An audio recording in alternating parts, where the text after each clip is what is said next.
Boa noite, galera. Boa noite. Boa noite, Estão me professor. ouvindo? Eu tô. Estão me ouvindo? Eu estou, professor. Alguém está me ouvindo? Eu também, professor. Escuta. Tá ouvindo? E aí, galera, boa noite. Boa noite.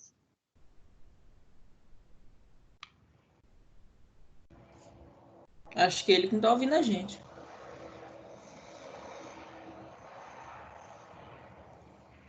Estão me ouvindo, galera? Não está aparecendo nada aqui. Sim, tô ouvindo. Sim, professor.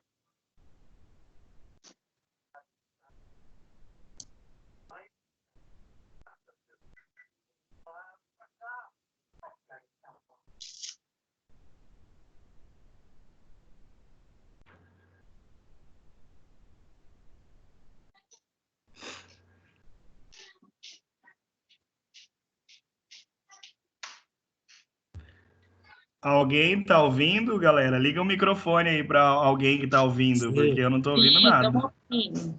Ixi, vou lá no grupo então, porque eu não estou ouvindo. Ouvindo, professor. Ouvindo.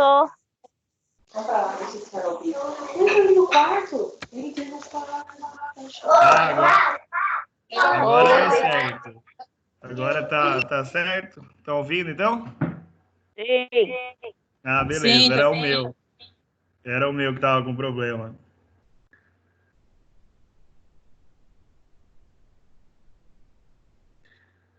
Esperar mais um pouquinho aí, daí já começa.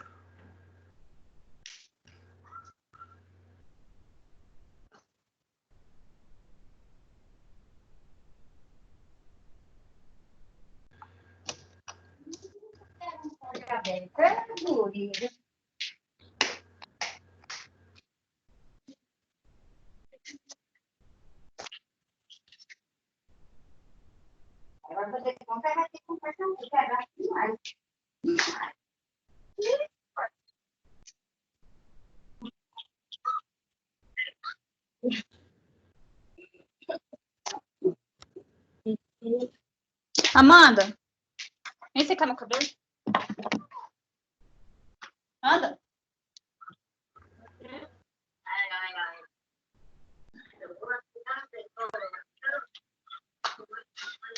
Vem, Amanda.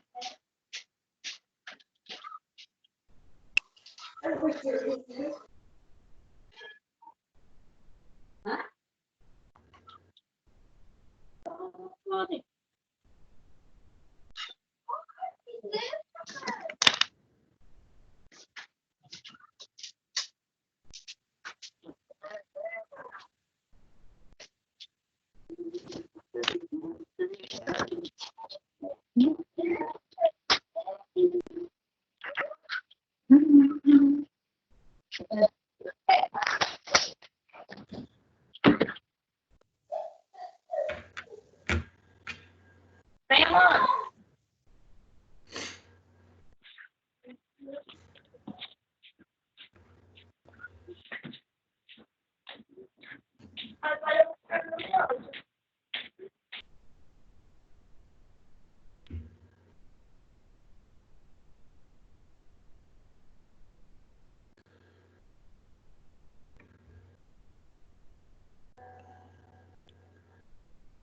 Beleza. Esperando admitir o pessoal aí, galera. Já deu 15 pessoas. Mas vamos lá. A imagem está aparecendo para vocês? Ah, sim. Sim. Da imunopatologia aí? Pra mim também, professor. Oi? Pra mim também está aparecendo. Ah, beleza.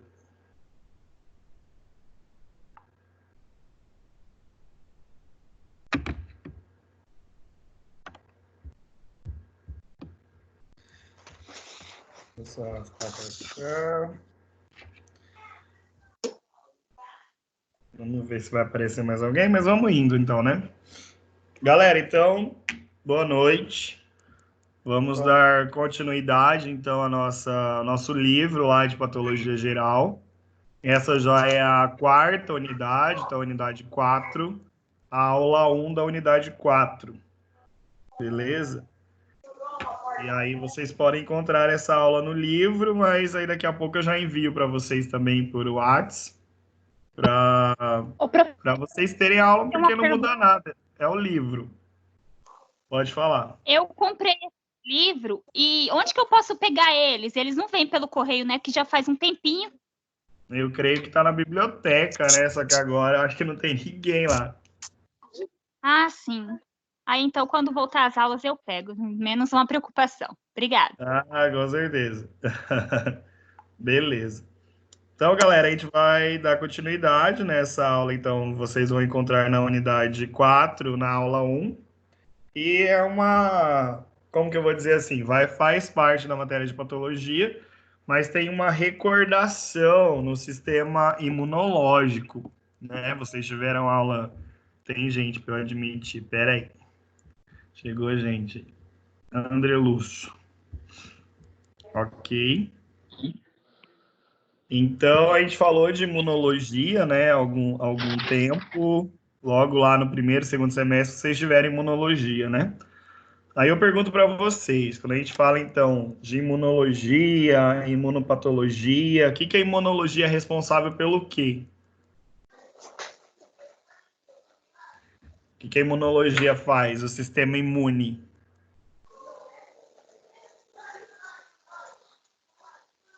Alguém? O que o sistema imune faz, galera? Qual é a função do sistema imune? Proteger, professor. A função do sistema imune, qual é? Defesa do organismo, do corpo. Isso, então vai ser a defesa, né, do organismo, certo? E essa defesa é contra quem? Contra os agentes etiológicos, certo? Então a gente pode ter vários agentes etiológicos envolvidos aí, desde físicos, químicos ou biológicos. Então é a defesa do organismo contra os agentes etiológicos. Eles podem ser físicos, químicos ou biológicos.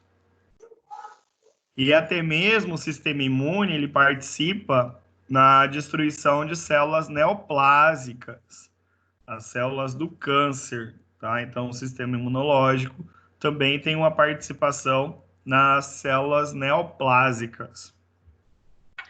Quem faz essa participação de destruição de células neoplásicas no sistema imunológico, quem é? Vocês lembram? Qual é a célula que é responsável pela destruição de células neoplásicas? Alguém lembra? Mas vai tomar no Deus o livre, cara. Tem que estudar. Tem que estudar coisa. Tem algum?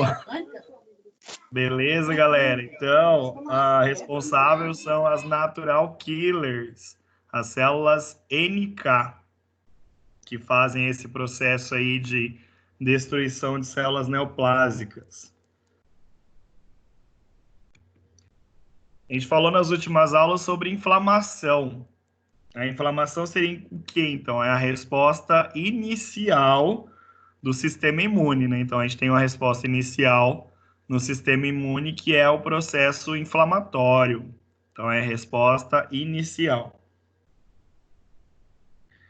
Só que essa inflamação, ela só vai ocorrer, então, quando o organismo é capaz de reconhecer o agente agressor. Então, quando o organismo reconhece como agente agressor, como um corpo estranho. Então, por isso, aí eu vou ter um processo inflamatório, certo? Então, o sistema imunitário, galera, o sistema imune, imunológico, ele é responsável, então, pela resposta, pela defensiva do organismo, frente, então, aos agentes etiológicos, de origens diversas, podem ser físicos, químicos ou biológicos, e contra também o desenvolvimento de células neoplásicas, Como eu falei, a célula neoplásica principal aí seriam as natural killers, as células NK, que fazem esse trabalho aí contra as células neoplásicas. E a resposta inicial do sistema imune é a inflamação.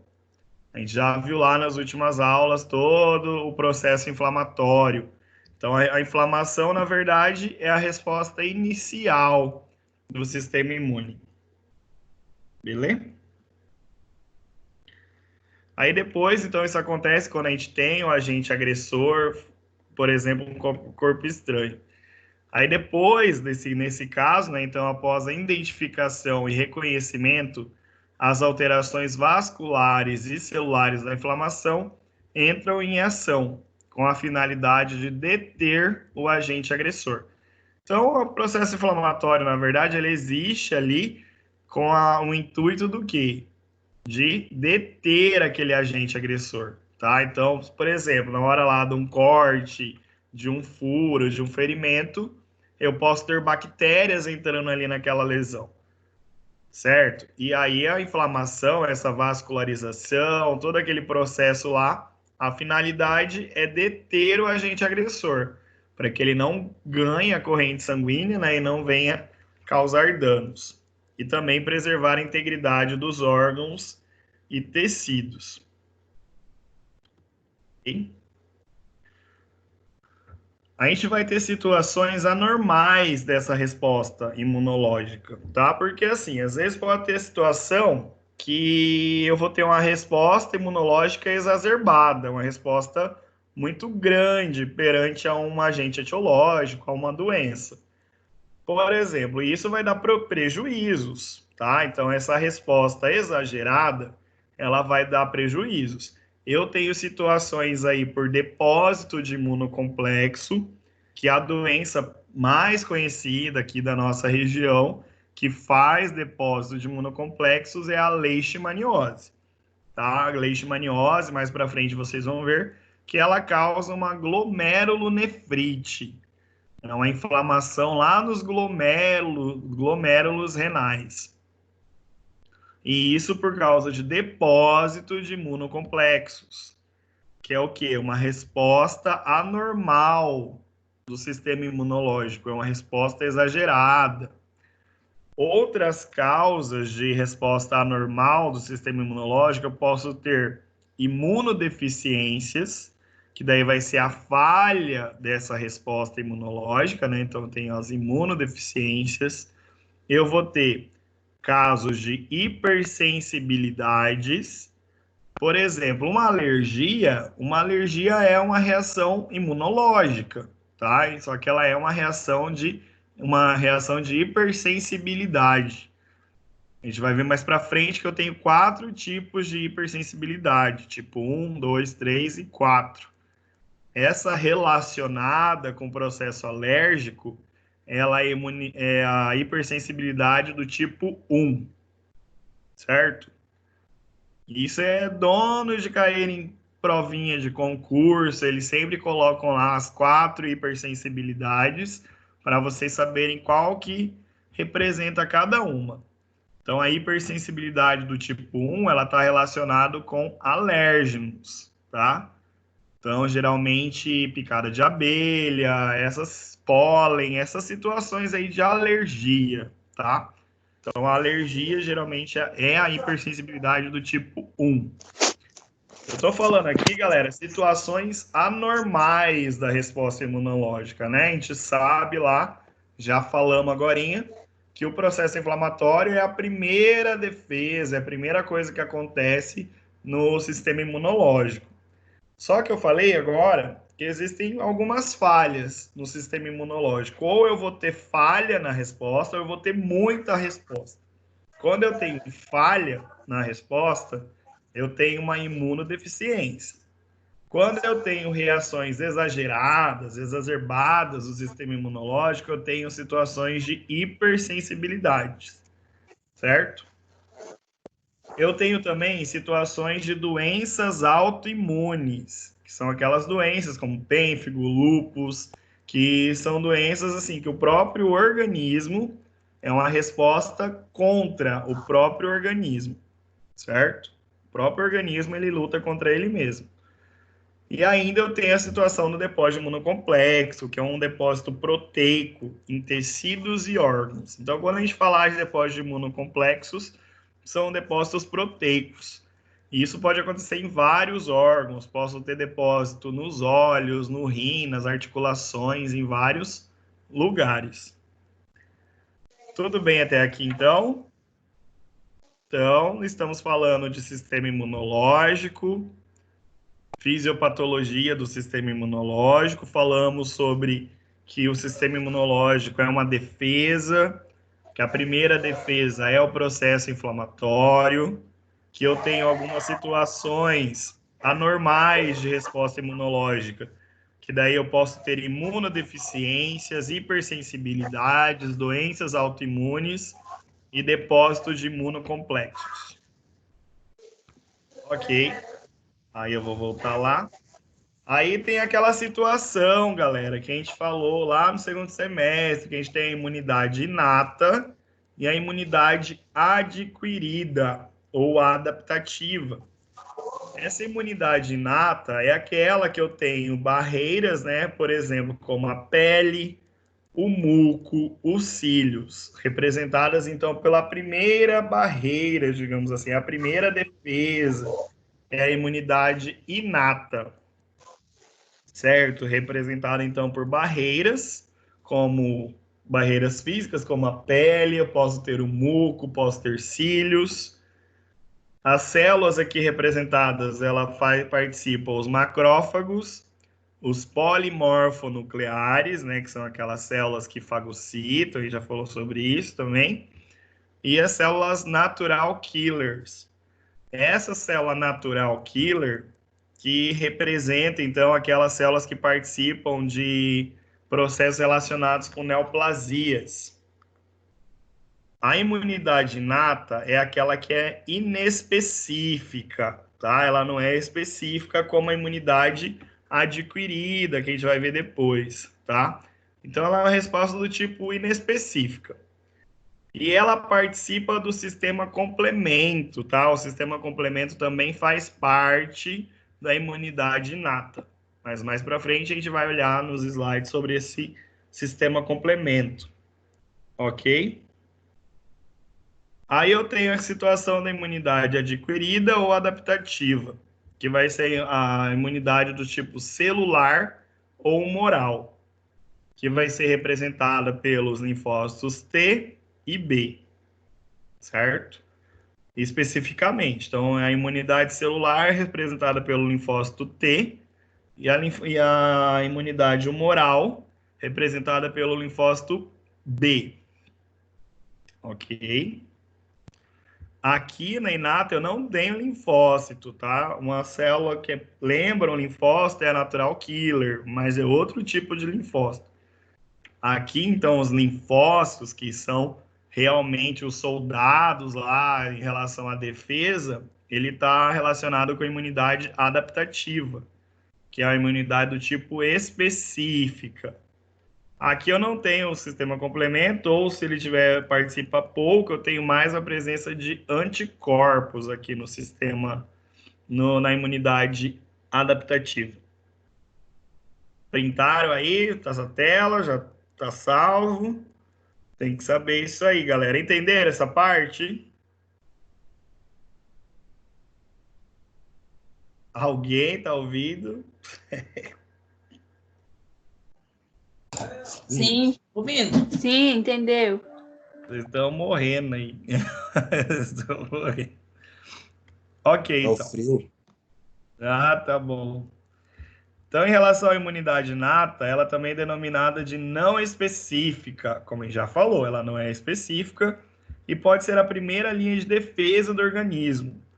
E não possui memória, ela não possui uma especificidade e memória, imunidade inata.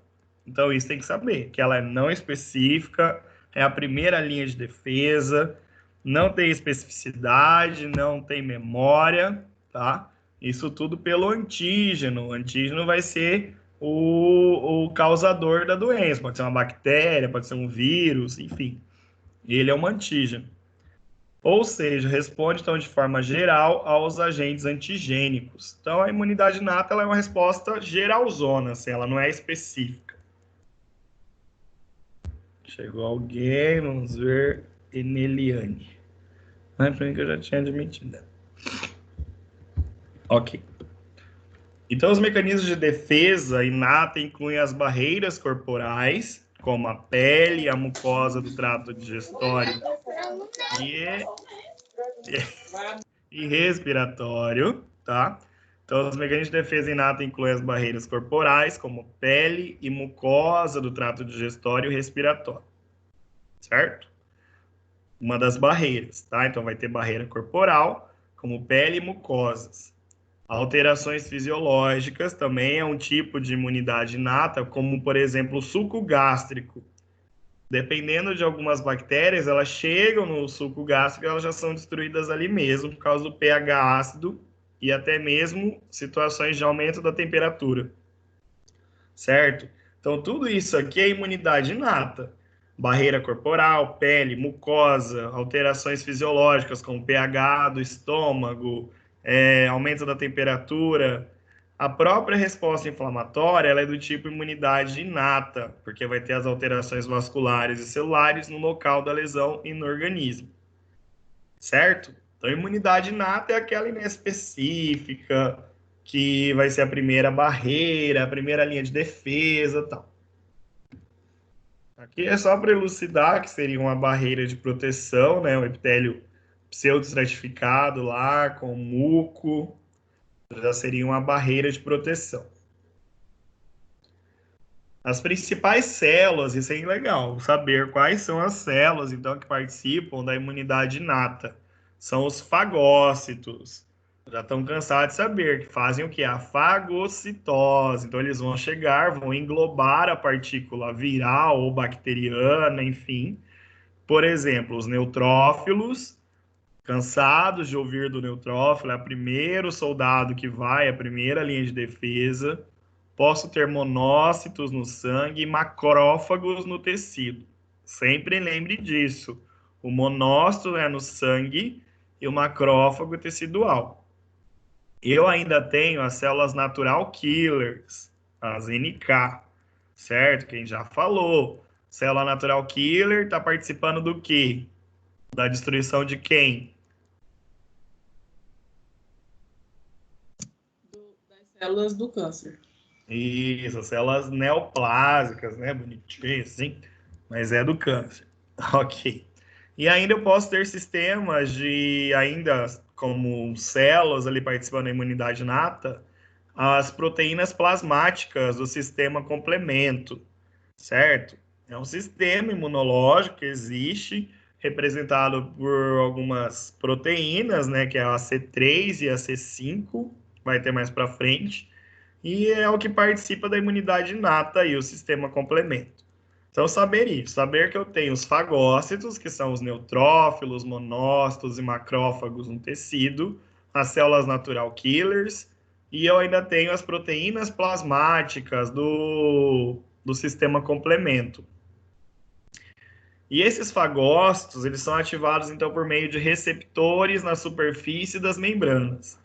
Galera, toda célula tem um receptor, tá? Isso aí é aquele chifrinho lá que fica, tá? E todos os tipos celulares, eu tenho aqueles receptores de superfície, certo?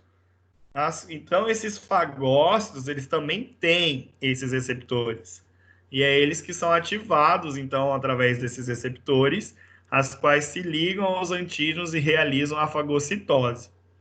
É aquele sistema de chave e fechadura, lembram? Que eu tenho lá como se fosse um chifrinho, aí outro negócio vai lá e encaixa, daí é assim que acontece a fagocitose. Lembrar, então, que nessas células dos fagócitos eu tenho esses receptores na membrana, na superfície da membrana. Ok? No caso aí do coronavírus, ele tem essa superfície, lembra uma coroa, né? Então, por isso que ele tem esse nome, certo? Mas também é um receptor, certo? Eu tenho os mesmos receptores ali, eu vou ter em células também, só que, óbvio, Existem milhões de combinações, milhões de formas. Então, as células natural killers, elas são consideradas citotóxicas, então serão tóxicas para as células, né? Liberam substâncias tóxicas ali para as células, e elas são importantes, então, na resposta imune inata para os vírus e células neoplásicas, tá? Então, lembrando aí de vírus, no caso, para o próprio coronavírus, ele pode, se ele chegar no organismo, uma das primeiras respostas vai ser através das células natural killers, tá? Ela vai tentar destruir o vírus ali. É a primeira célula de defesa, uma das primeiras.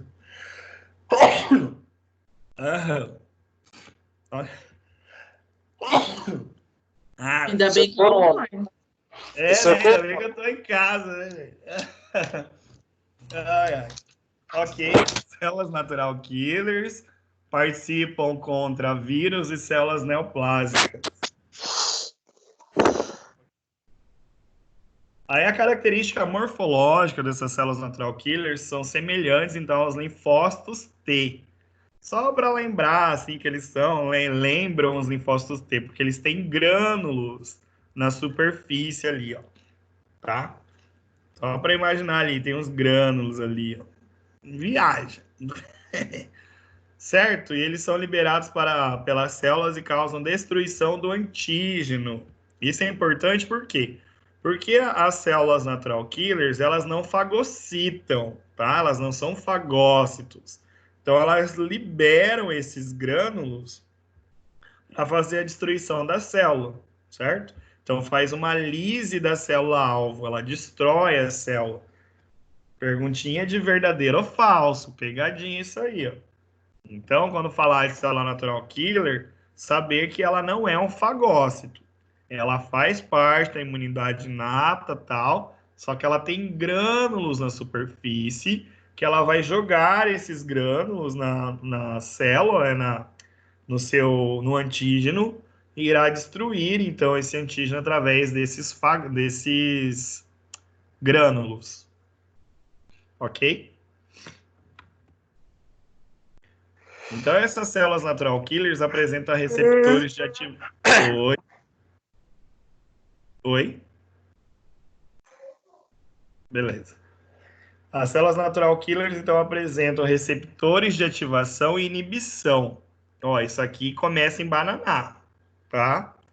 Saber, então, vamos lá. Tem a célula natural killer, ela é considerada uma assassina natural, o nome dela, né? Ela participa, então, da destruição de vírus e células neoplásicas. Ela não é um fagócito, ela não fagocita o vírus nem a célula neoplásica. Ela tem grânulos na sua superfície que vai ajudar a destruir esse agente, então, através desses grânulos, ok? Só que elas são ativadas. Existem as células natural killers lá no sangue. Só que elas estão lá de boa, elas precisam ser ativadas. Ô, acorda aí que eu estou precisando de ajuda aqui. E como que vai ser isso, então? As células normais, que são aquelas que não são infectadas por vírus ou não têm neoplasia ou não são células neoplásicas, elas apresentam essa molécula aqui, ó, MHC da classe 1. É uma molécula, tá? É como se fosse um receptor. Então, eu tenho essa molécula lá nessas células que são saudáveis. Então, a célula saudável, ela tem essa molécula MHC1, tá? Que impede, então, a sua ligação às células natural killers e sua posterior destruição. Então, devido a essas células normais terem essa molécula, a célula natural killer ali, a natural killer não consegue, nem se liga ali para destruir essa célula, certo? Então, o que impede uma célula normal de ser destruída, então, pela natural killer, é a presença dessa molécula MHC da classe 1, certo? Por quê? Porque às vezes perguntam, mas como é? Aquela pergunta meme lá, né? Como que eu tomo remédio e sabe que onde está doendo? Né? Um Dorflex. Como que eu tomo Dorflex e sabe que está doendo meu dedão? Sei lá. Aqui é a mesma coisa. Como que eu tenho uma célula que ela não vai destruir minhas células normais? sendo que ela é uma assassina natural de célula. Ela não destrói a célula porque a célula normal, ela tem essa molécula, MHC de classe 1. Certo? Então, devido à presença da molécula MHC de classe 1, isso impede a ligação da natural killer e não tem destruição das células normais. Então, pensando assim, uma célula, então, neoplásica ou com vírus vai ter o quê? Ou não vai ter, né? Então, provavelmente ela não tem essa molécula MHC de classe 1, ela vai estar reduzida. Então, ocorre uma diminuição de moléculas de inibição da classe 1. Certo? Então, quando eu tenho infecção viral e tenho célula neoplásica, eu tenho, então, aumento de expressão de moléculas, além de aumentar as moléculas de ativação das natural killers, eu vou ter uma diminuição da MHC de classe 1. Certo? Como eu tenho diminuição, aí essa célula natural killer vai lá e se liga naquela célula neoplásica ou naquela célula com vírus e faz sua destruição. Beleza? Lembrando que ela não fagocita, ela só libera os grânulos lá e fazem a destruição da célula. Beleza? E isso ainda está na imunidade inata, que é aquela inespecífica, certo? A gente falou dos fagócitos, falou da natural killer, e agora vai falar do sistema complemento, tá? Que é um conjunto, então, de proteínas do sangue, são as proteínas plasmáticas do sangue, que participam, então, da resposta imunológica. As principais, galera, é a C3 e a C5. Tem que saber isso, tá? Só saber isso tá bom. Ninguém aqui quer ser imunologista. Se for também, depois faz uma pós, tá? Só uma graduação não vai virar imunologista. Mas saber isso. Saber, então, que eu tenho aí as proteínas plasmáticas que fazem parte do sistema complemento é as proteínas C3 e C5. Certo? Beleza? São as principais aí do sistema complemento. O que esse sistema complemento faz? Ele faz a opsonização. Opsonização. Eu costumo falar para meus alunos que a opsonização seria como se fosse o tempero, sabe? Como se fosse um salgadinho ali, um atrativo para o fagócito.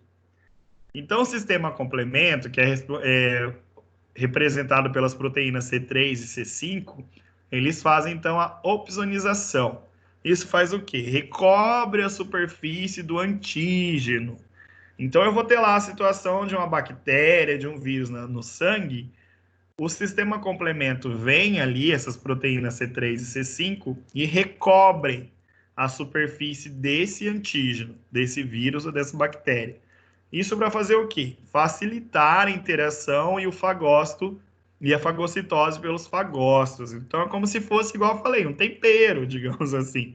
Vem a célula lá, tal, coloca ali, recobre esse fagócito ali na superfície, e isso se torna mais essa bactéria, esse agente, esse antígeno, mais atrativo para o fagócito. Na verdade, ele aciona, né? Ele ativa, ele, como que eu vou dizer assim, como se ele estivesse sinalizando que aquela célula é patológica, ou aquele agente é patológico, né? Entenderam? É bagunçado o negócio, é imunologia, não é legal. Então, as principais proteínas do sistema complemento, com a função opsonizadora, eu tenho o C3 e o C5, as proteínas C3 e C5, que atuam, então, por meio das vias clássica, alternativa e lectina. O que é isso? É só as vias aqui, ó. As vias por onde esse sistema complemento vai atuar. Eu tenho situações da via da lectina, que é junto com a manose, a via clássica por anticorpos, a via alternativa pelos micro-organismos, E aí é tudo, as proteínas relacionadas é a C3 e a C5, certo?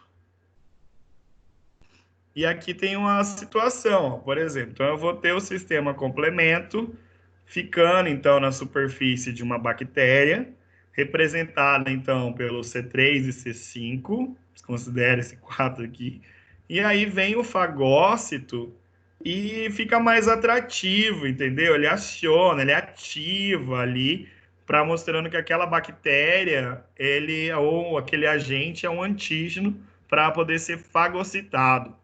Então, ele faz a opsonização para facilitar a fagocitose, certo? Então, o sistema complementa isso.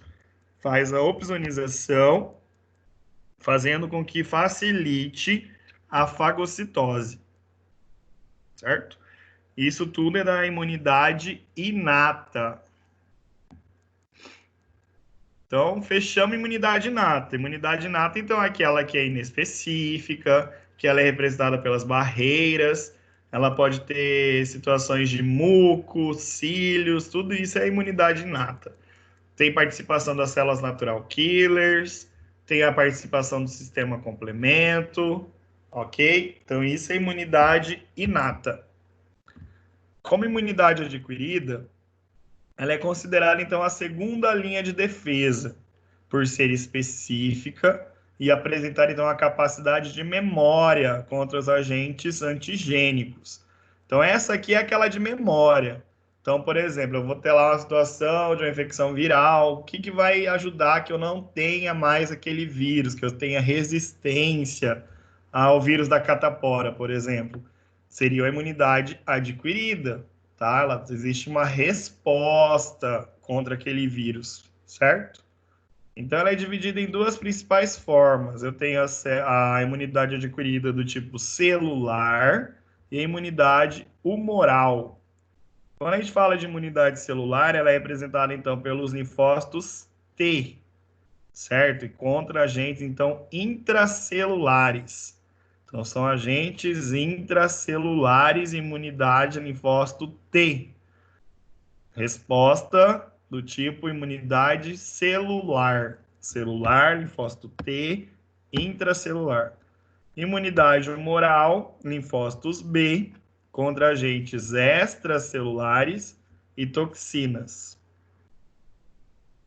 Esses linfócitos T, então, que fazem parte da resposta celular, são ativados, então, pelos receptores dessas células T, que são moléculas, então, específicas de ligação ao antígeno, que é aquela situação de chave fechadura, que a gente já falou, presentes, então, na membrana e reconhecem apenas antígenos que apresentam a MHC em sua superfície.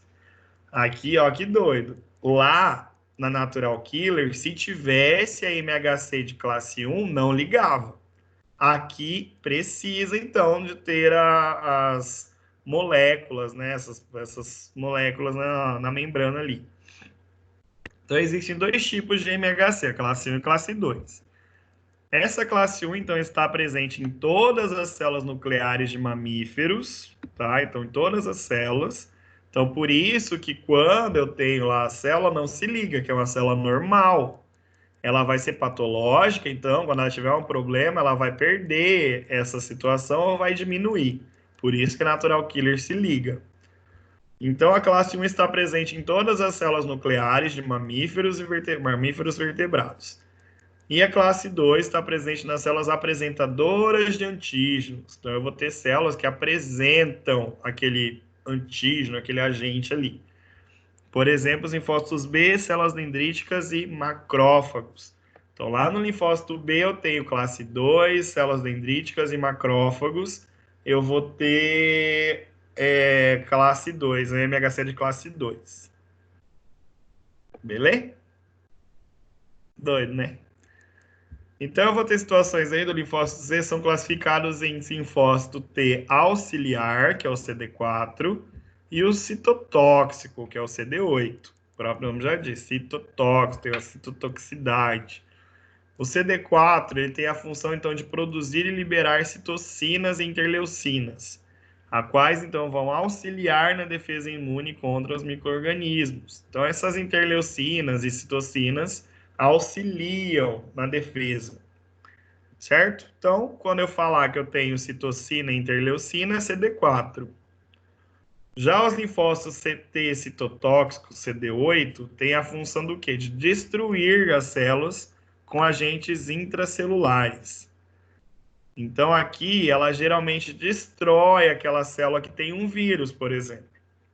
Então, quem vai fazer aquele papel de destruição de uma célula parasitada por um vírus é o CD8, certo?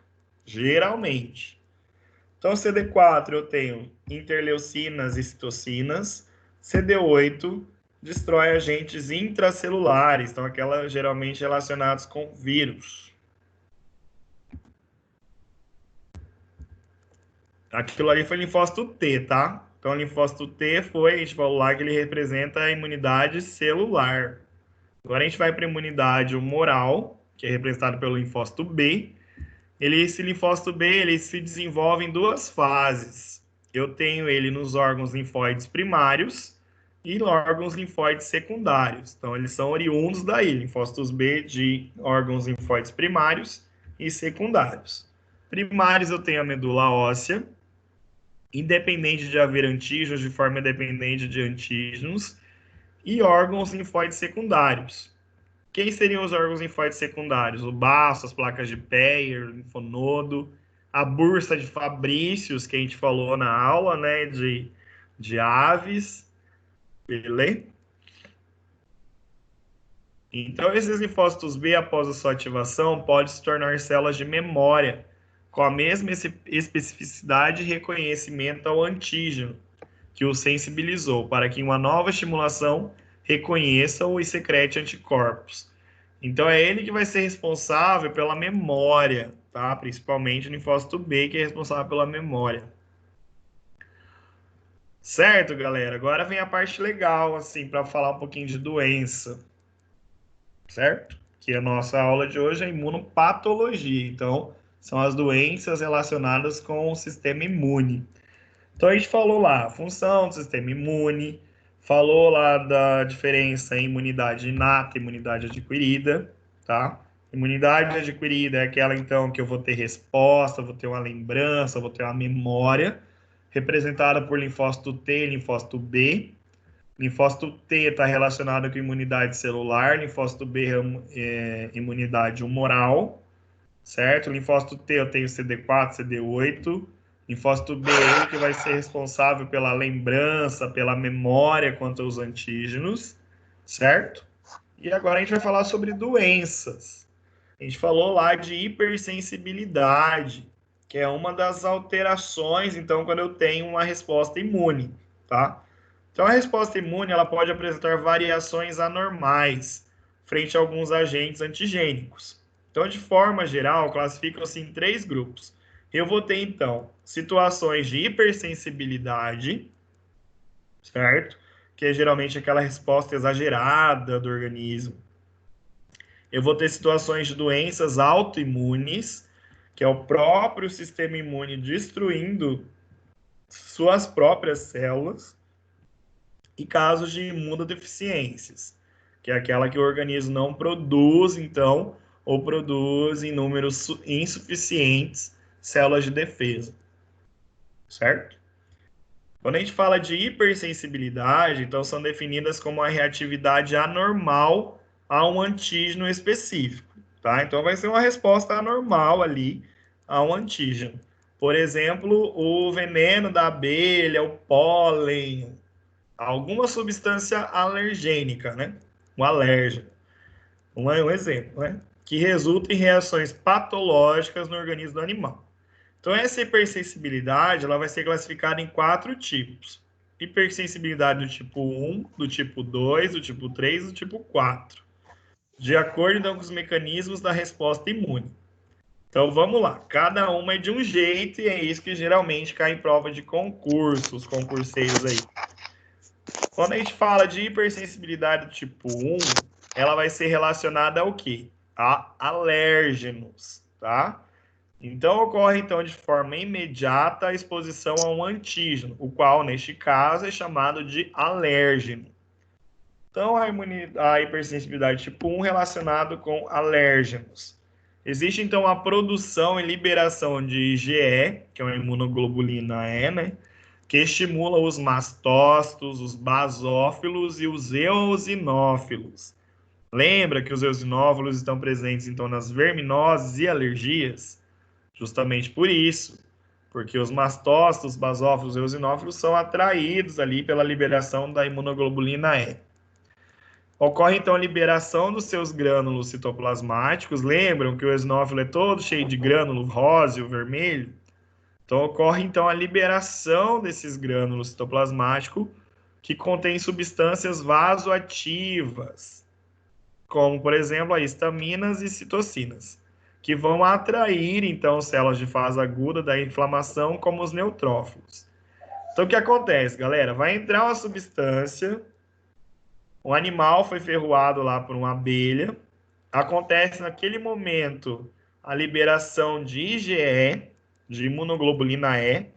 Essa imunoglobulina E, ela atrai os mastócitos, basófilos e eosinófilos para aquele lugar ali. Naquele momento, os eosinófilos e os basófilos, eles têm grânulos no citoplasma.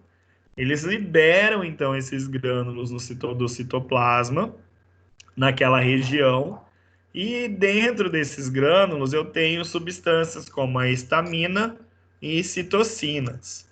E isso faz com que ocorra uma vasodilatação. Então, existe uma vasodilatação, e aí começa, então, a chegar células do processo inflamatório, como, por exemplo, os neutrófilos. Então, quando eu tenho a hipersensibilidade, eu não vou ter só eosinófilo presente. Eu vou ter a imunoglobulina E, eu vou ter os mastócitos, basófilos, eosinófilos, e depois eu vou ter participação dos neutrófilos também, certo?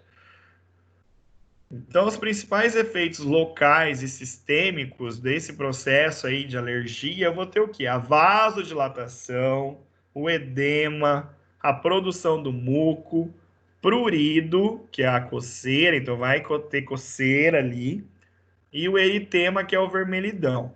Então, existe ali uma vasodilatação, já aumenta o volume daquela região, pode ter produção de muco, pode ter coceira, que é o prurido, e pode ter vermelhidão.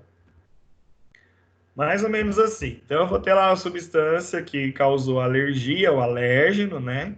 Vai ter a presença da imunoglobulina E, vai ter os mastócitos, aí vai atrair, então, os eosinófilos e os mastócitos, e eles liberam, então, e os basófilos também, e liberam os grânulos, que vão liberar histaminas e citocinas, que fazem a vasodilatação, e aí vai chegar, então, as células do processo inflamatório.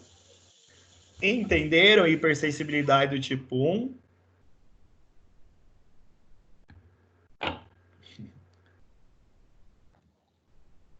Sim, Não. professor. Beleza, tá bom. E aí, galera, a anafilaxia, então, aquele choque anafilático, ele é uma reação de hipersensibilidade tipo 1, que acomete, então, os órgãos, tecidos de forma generalizada. Os sinais sistêmicos aqui dessa anafilaxia vai ser a hiperemia, vai ter o eritema, pode ter uma hipotensão, então baixa pressão, pode ter uma aceleração no coração, ataque cardíaco, posso ter aquele angioedema, que é aquele aumento de volume, principalmente da região ali da face, né? Pode ter broncoespasmos, posso ter edema de laringe e dispneia. Galera, é isso aqui que morre, viu? Então, através desse edema aqui de laringe, que o animal pode morrer. Ele morre como se fosse asfixiado, tá? Faltou oxigênio. Então, caso não tratado de forma rápida, ele pode evoluir para a morte desse animal, certo? Então, aqui a gente está falando de uma resposta exagerada do sistema imune. É uma reação de hipersensibilidade. A do tipo 1 é relacionada com alergia, e uma das coisas que pode acontecer é o choque anafilático, levando ao edema de laringe e levando esse animal a óbito. Então, toda vez Professor. que... Pode falar. Esse choque anafilático pode ser por uma vacina? Pode ser. Daí a vacina teria substâncias que seriam alérgenos, né, para esse animal. Entendeu? Ok. É qualquer substância que aquele animal tenha alergia. Pode ser que ele tenha alguma alergia a algum composto da vacina.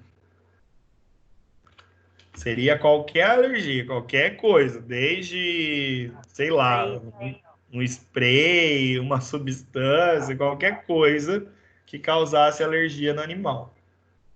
O professor, tem uns cachorros. Né? Pode falar. Pode falar, Evandro. Tem uns cachorros que tem alergia à lâmina quando tosa ele também, né? Sim, sim. Só que daí essa é mais uma energia local, mas seria como se fosse a hipersensibilidade ali do tipo 1 também. Ah, tá. Mas é mais branda, né?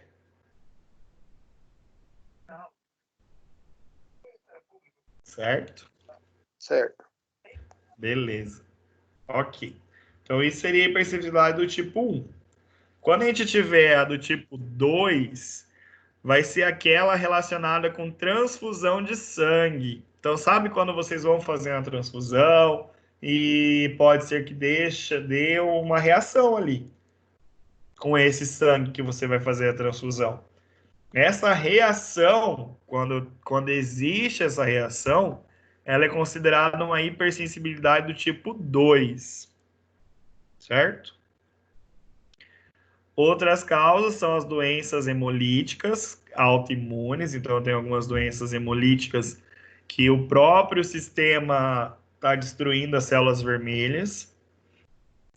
E o pênfigo, que é outra doença autoimune, tá? Mas na nossa rotina aqui, veterinária, a gente vai ver mais isso aqui, a transfusão de sangue.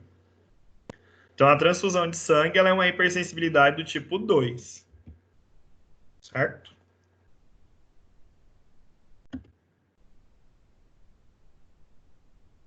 A do tipo 3 é aquela relacionada com os imunocomplexos, tá? Então, quando a gente fala de imunocomplexo, eu estou falando de hipersensibilidade do tipo 3.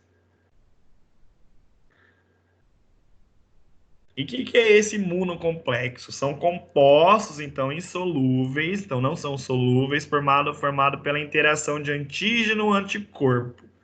Então, aquela situação lá de chave e fechadura acaba formando, então, um composto, isso quando eu tiver uma resposta exagerada, tá, galera? Isso aqui é tudo errado. É tudo quando acontece alguma situação errada no sistema imune. Certo? Então, existe lá a ligação chave-fechadura do antígeno-anticorpo, e ali ocorre, então, a deposição, então, de compostos insolúveis, certo? E essa deposição desses compostos podem acontecer em vários lugares. Nos tecidos, pode ocorrer nos rins, articulações, nos olhos, tá? E, por exemplo, quando eu tenho a situação no olho, eu vou ter uma uveíte, que é aquele olho meio azulado, assim, que fica do animal. Essa uveíte é uma resposta, então, de hipersensibilidade do tipo 3, ocasionada, então, por depósitos de imunocomplexos. Certo? Beleza. Que mais? Onde eu parei? Tá. Então, aí tá. Daí o resultado é a ativação do sistema complemento e reação inflamatória aguda.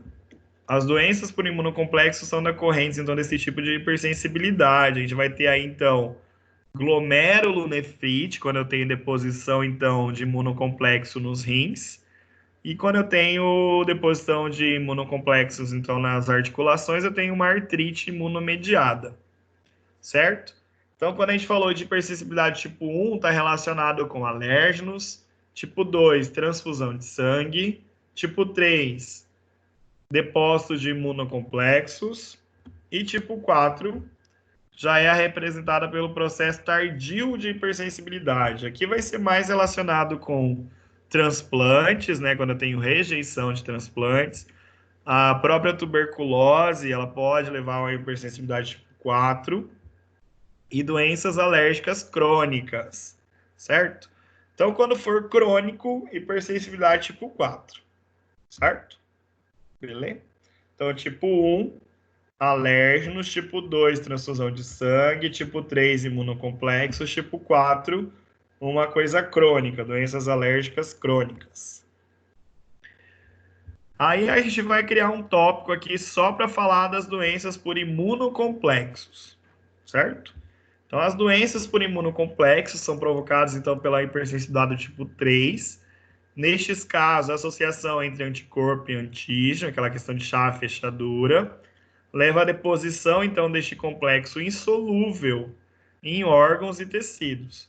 Pode acontecer em vários lugares, como eu falei, pode acontecer até no líquido sinovial das articulações, pode acontecer nos vasos sanguíneos, nos glomérulos renais e até mesmo no sistema nervoso, tá? Então, quando eu tenho depósito dessa situação de chave fechadura, que forma, então, um complexo insolúvel, esse complexo insolúvel pode ir para vários órgãos do organismo.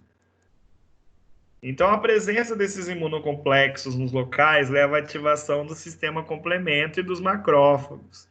E, como consequência, o processo inflamatório agudo se instala e leva, então, à lesão tecidual. Então, quando eu tenho deposição desse imunocomplexo, ocorre uma ativação dos macrófagos e ocorre um processo inflamatório naquela região, certo? E isso vai levar à lesão do tecido. Aqui fala das principais doenças provocadas, então, por depósito de imunocomplexo, são infecções persistentes, como a própria leishmaniose visceral canina. Essa é a mais comum mesmo, é a mais popular aí de deixar depósito de imunocomplexo. Tanto é que a gente pega animal com tudo. O animal para de andar em caso de leishmaniose por causa do depósito de imunocomplexo. O animal, às vezes, fica cego por leishmaniose em função do depósito de imunocomplexo nos olhos. O animal tem uma insuficiência renal por leishmaniose por depósito de imunocomplexo. Então, tudo ali é relacionado a depósito de imunocomplexo. Certo? Outras situações são doenças autoimunes, como o lúpus eritematoso sistêmico, tá? Então, o lúpus, ele também pode formar depósito de imunocomplexo nos rins também. E ainda inalação de agentes etiológicos, como esporos, fungos, vírus ou bactérias. Certo? Isso aqui eu vou ver depois, a parte. Mas foca aí no lúpus eritematoso e na leishmaniose. Certo? Então, a gente falou de doenças por imunocomplexos, tá? Entenderam bem o que é o imunocomplexo? É aquela ligação de antígeno-anticorpo, que dali, então, vai formar um complexo insolúvel. Esse complexo insolúvel, ele vai se depositar em alguns órgãos, tá? Em alguns tecidos. Acontecendo esse depósito, ocorre, então, a ativação dos macrófagos e ocorre um processo inflamatório agudo, levando à destruição tecidual. Uma doença que é comum de fazer depósito de imunocomplexo é a leishmaniose visceral canina. Ok? Aí, falar de doenças autoimunes e imunodeficiências. Então, as doenças autoimunes são provocadas pela resposta imune contra antígenos de células e tecidos do próprio organismo, tá? Então, uma doença autoimune é aquela que o próprio organismo destrói. Caracterizadas, então, pela intolerância a componentes e substâncias endógenas ou reações imunes excessivas às células e aos tecidos do próprio organismo. Pode ser considerado que a causa seja genética, então geralmente é genético, e seja o provável fator desencadeador das respostas autoimunes, tá? Então, geralmente, uma doença autoimune, ela está relacionada com fator genético. Então, em condições normais, o sistema imune responde aos antígenos ou desenvolve tolerância imunológica para evitar respostas excessivas ou contra componentes do próprio organismo, tá? Então, isso é normal. O sistema imune está lá, ele vai ter a resposta do tamanho, digamos assim, correta, sem ser excessiva, tal. Aí, no caso aqui, não. Aí também não destrói as próprias células. Aqui na doença autoimune, não. Aqui já tem a destruição das próprias células. Uns exemplos que a gente pode representar é o lúpus eritematoso discoide, que a gente falou do sistêmico, aqui é o discoide, que seria um só cutâneo. O sistêmico já afeta outros órgãos, né? O pênfigo foliáceo também, que é outro tipo de doença autoimune. E ainda uma lesão, que é a pododermatite plasmocitária. São alguns exemplos aí de doenças autoimunes. Em cães, galera, o mais comum é o pênfigo, tá? Então, a gente pode até atender animal com pênfigo. Para fazer o diagnóstico, é preciso o histopatológico. Então, fazer uma biópsia da pele, manda para análise, é aí que vem o laudo de pênfigo, porque só a olho nu não resolve, não, tá? Geralmente vai ser um problema de pele crônico, que já tentou um monte de coisa, não resolveu. Era bom fazer uma histopatologia, que pode acontecer de ser pênfigo. Em relação à imunodeficiência, então é aquela situação de redução da resposta imunológica, tá? O resultado dessa deficiência é a maior suscetibilidade para infecções e doenças oportunistas, que vencem a barreira imunológica do organismo do animal. Aí existem duas modalidades de imunodeficiência. Eu vou ter a imunodeficiência congênita ou hereditária e a adquirida, certo? A congênita ou hereditária é uma falha na produção das células de defesa, e a adquirida é provocada, então, por algumas infecções virais, protozoários, fungos, que destroem ou impedem a produção de células do sistema imunológico, certo? Então, imunodeficiência é isso, é uma situação que as células de defesa, elas estão em déficit, eu tenho deficiência na resposta imunológica. Ela pode ser ou congênita e hereditária, que daí vai ter alguma falha na produção dessa célula, ou eu posso adquirir esse problema de imunodeficiência. Por exemplo, vírus aí filhotes, vírus da parvovirose, vírus da sinomose. Geralmente existe uma falha, existe uma imunodeficiência nesses animais, porque na hora da coleta do sangue vocês nem observam células, geralmente o leucócito está bem abaixo, então não tem uma resposta adequada aí. Então pode considerar uma imunodeficiência. Eu tenho uma doença famosa, que é a imunodeficiência viral felina, tá? Que é a FIV, famosa FIV, que é a imunodeficiência viral. Ela também é conhecida popularmente como a AIDS felina, e ela é um exemplo de não tem nada a ver, tá, galera? Isso aí, tipo, é felino, não tem nada a ver, só o nome. E é um exemplo de imunodeficiência adquirida que causa deficiência imunológica para os animais portadores. Então, aqui eu também tenho uma deficiência imunológica para os animais que são portadores de FIV, certo? Aqui é causada por um vírus, pelo lentivírus. É um tipo de vírus que chama lentivírus, que provoca, então, a FIV nos gatos. Conhecida popularmente como AIDS felino, e é ocasionada, a característica dela é essa deficiência imunológica. Esse agente viral, então, provoca alterações no sistema imunológico, ocorre, então, destruição das células T. Quem lembra? As células T é a resposta ao quê? Humoral ou celular? Celular. Ó, estavam prestando atenção, graças a Deus, né? Então, ok. Então, ocorre a destruição das células T, resposta celular. Então, as quais reduzem, então, a capacidade imunológica dos animais portadores. Então, na FIV ocorre, então, essa redução da imunologia, porque destrói as células T, tá? E, consequentemente, então, predispõe os animais para infecções oportunistas, que podem levar esse animal à morte. A enfermidade, ela é incurável e não existe possibilidade de transmissão para o ser humano. Isso que eu quero, pelo amor de Deus, né? Em tempos de corona aí, galera, em tempos de falar que vacina de cão é para corona, vamos reforçar isso aqui, tá? Então, a AIDS felina é do gato, não tem nada a ver, tá? É uma doença, é uma imunodeficiência viral causada pelo lentivírus.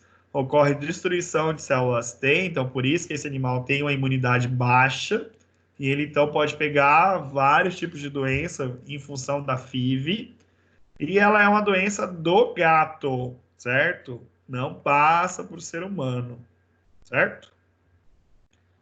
Os felinos, então, suscetíveis contraem a doença pelo contágio direto. É aqueles gatos que vivem na rua brigando, arranhando e tal, ameaçando. É através, então, do contato direto com outros gatos, com outros felinos, então, portadores do vírus, e isso através de brigas e arranhaduras. Então, eles contraem esse vírus pelo contato direto, brigas e tal. Então, não vai falar aí que é sexualmente aí, né? Mas ainda pode ocorrer a forma de transmissão vertical através da materno-fetal, certo? Então, posso ocorrer aí da mãe passar para o filho durante a gestação e até mesmo na hora do parto através da ingestão do leite e colostro, certo? Então, as formas de transmissão de FIV vai ser pelo contato direto com outros gatos.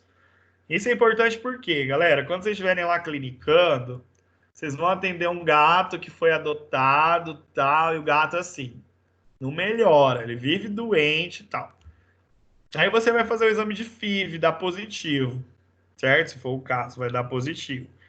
E aí você tem que saber explicar para o tutor, né? Ah, tá, mas ele vive comigo dentro do apartamento e tal. Saber, então, que ele pode ter até nascido de uma mãe portadora. Ele pode ter pego, então, essa FIV na hora do parto, na hora da amamentação, ou até mesmo na hora transplacentária ali, né? Na hora da gestação. Ou até mesmo, eu falei o exemplo daí, o animal adotado, às vezes ele pode ter tido contato com outros gatos, com brigas e arranhaduras, e ele ficou portador do vírus. Certo? Dúvidas? Não. Cadê vocês? Espera aí que eu preciso tirar uma foto aqui, que tem 19 alunos. Mostrar que vocês estão aqui presentes.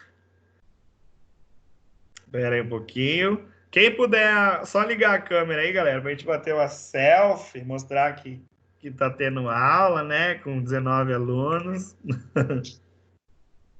Essa é a conversa do Gabriel. Eu vou abrir a minha também. Beleza. Tranquilo, galera? Entenderam tudo? Sim. Jamile, abre a sua câmera. Regislaine, volta aí, precisa tirar foto. Tem problema aparecer a criança, não, dá nada, não. Jamile, tá aí, Jamile? Tô. Abre a câmera, só pra tirar foto Olha a aí. Regislaine toda Tá bonitinho. maquiada. Fica todo mundo aí, cadê? Agora, Jamile, cadê você? Vixe, Maria. Liga a Tô de câmera pra pijama. aparecer. Cadê o outro lá, o Marcos? Não sai não, galera. Fica aí, calma, senão dá errado o negócio. Vai, Jamile, liga a câmera. A Jamile tava dormindo, galera. Ó. E aí, vocês estão bom? Estão todos vindo. Ah, apareceu aí, beleza. Tá, deixa eu tirar uma foto aqui, mostrar que vocês estavam presentes. Cadê? Beleza. Tranquilo. Dúvidas, galera? Não. Não, vocês nunca têm dúvida, Ó, né? pouco. Galera, Todas. é o seguinte, faz a pós-aula, tá? Dessa aula aqui, tá lá no livro, no unidade 4, seção 1. Faz lá e manda pra gente computar uns pontos pra vocês, tá? Tá certo? Tá bom. Beleza? Tá bom. Então tá, galera. Amanhã, né, professor? Pode ser para amanhã, não precisa ser hoje, não. Faz e me manda. Ah, beleza. E aí, Evander? Tá Beleza, falou. Tchau, galera. Deixa eu parar a gravação aqui. Tá. Falou. Boa noite.